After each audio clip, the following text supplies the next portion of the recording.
Hello, my name's Helen Sullivan, and I'm the Dean of the College of Asia and the Pacific here at the Australian National University.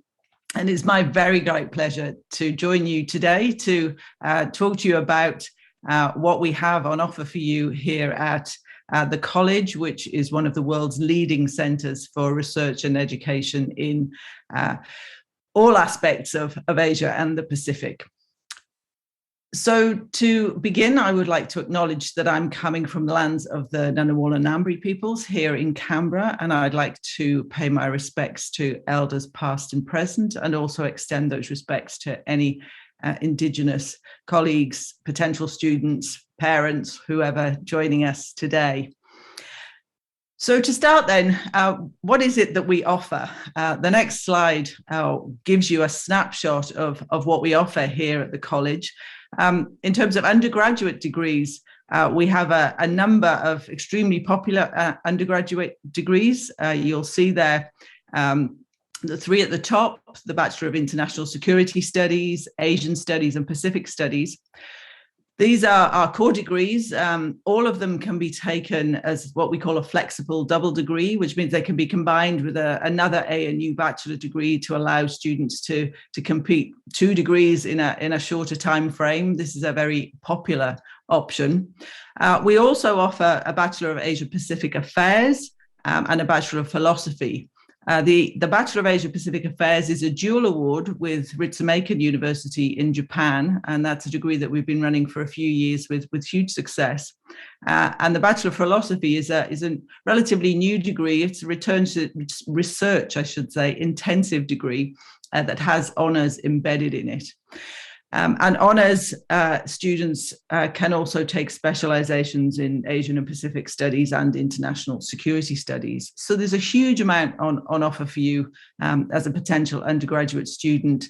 And as a student, you'll be joining a very rich community, a very diverse community. We have students and staff from all over the world, Australia, the region, but indeed much beyond that. And so your student cohort will be very diverse, and it gives you an opportunity to have an extremely enriching experience here with us.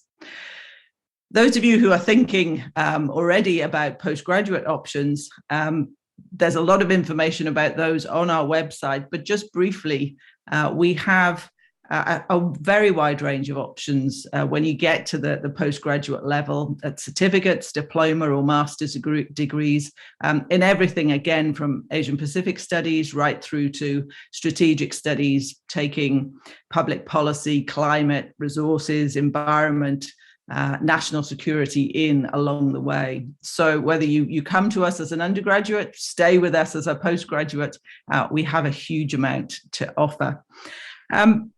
Our student community is roughly about 2,000 students. That's across the board. We have enrolled at any one time undergraduates, postgraduates, and higher degree research students. A sizable proportion of those are international. And that means that you have an opportunity to engage with people who have very different life experiences to the ones that you have. And it also means that our alumni also come from across the world. Lots from the region, obviously, but also from as far afield as Brazil, the North America, the UK, Europe.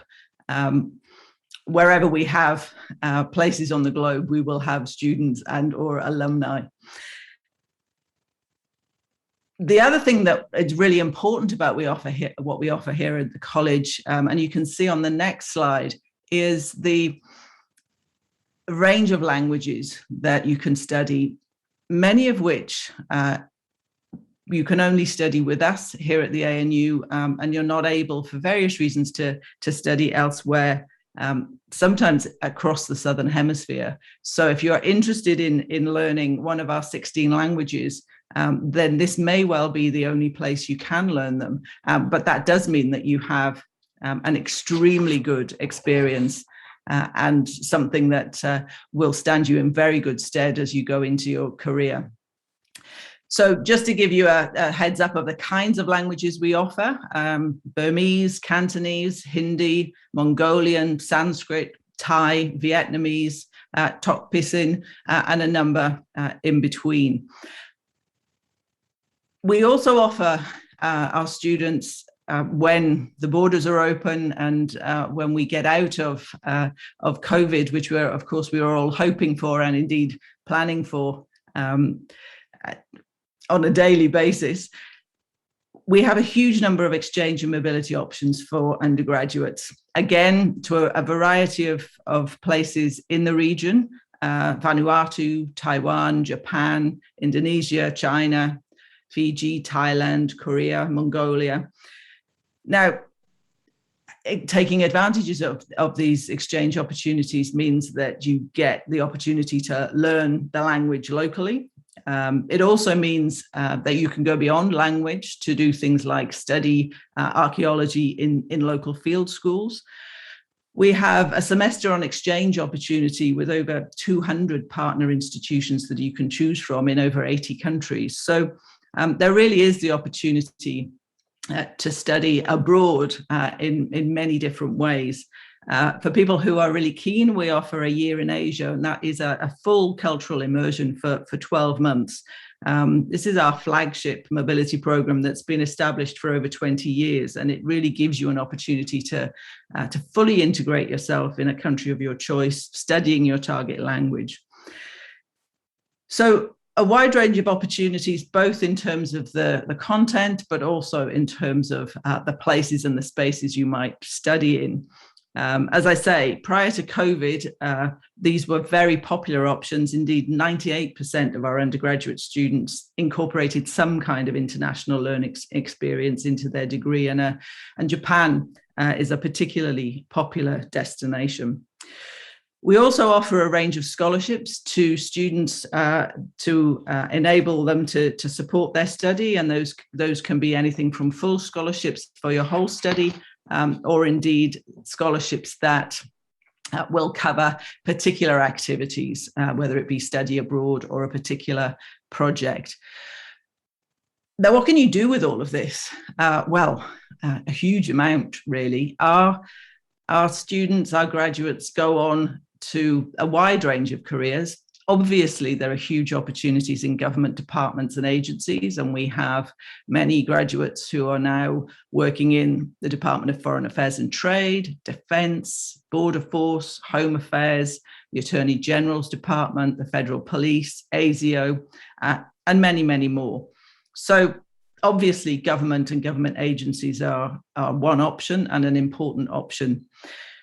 But there's also opportunities outside of government. Many of our graduates end up working in non-governmental organizations, in aid, the areas of human rights, humanitarian agencies, and indeed foreign government agencies. We also have graduates who end up in global institutions, whether that be the World Bank, the World Health Organization, anywhere where there is a demand for the kinds of skills that we offer and you will achieve in your time studying with us. Not just about the public sector and the not-for-profit sector, though. We also have opportunities for students and students who've gone on to be very successful in international business, banking, finance, trade, and marketing. Having a background in Asia-Pacific studies, and particularly having a language, makes you incredibly marketable. And it does mean that you can both choose your own adventure, if you like, in that way. But it also means there are always opportunities to develop and grow your career. So if you start off in an organization based on your facility with languages, then you can grow and develop that in your experience, drawing again on other Asia-Pacific activities, expertise you've developed in your time with us. You'll also find opportunities in culture and the arts, in media and education, in research, in tourism, and of course, translation. So there's every reason to be optimistic about your employment prospects post-studying with us. And you may indeed do that as soon as you've graduated, or you may decide to do that for a little bit and then come back and study with us again. We welcome you at all times. Of course, you can do something completely different. Many of our students take the path less traveled. And we have experience of alumni who now work as tour guides in the south of India, interpreters for the Korean basketball team, a movie location scout in Southeast Asia, or even Prime Minister of Australia. So really, there's no limit to what studying with us in Asia Pacific Studies can offer you. And whatever it is, whatever your desired place in the world, we will certainly help you find that. So I hope that's given you some idea of what we can offer here at the College of Asia and the Pacific. We really, really welcome additional questions, inquiries that you might have. If the information you can't find, you can't find on the website, then please do get in touch with us. And any number of our extremely well-informed and helpful colleagues will be able to guide you through some of the detail that we've not been able to cover in this presentation. So as I say, I hope that's given you something to think about, something to whet your appetite, and I look forward to welcoming you to the college should you choose to join us. Thank you.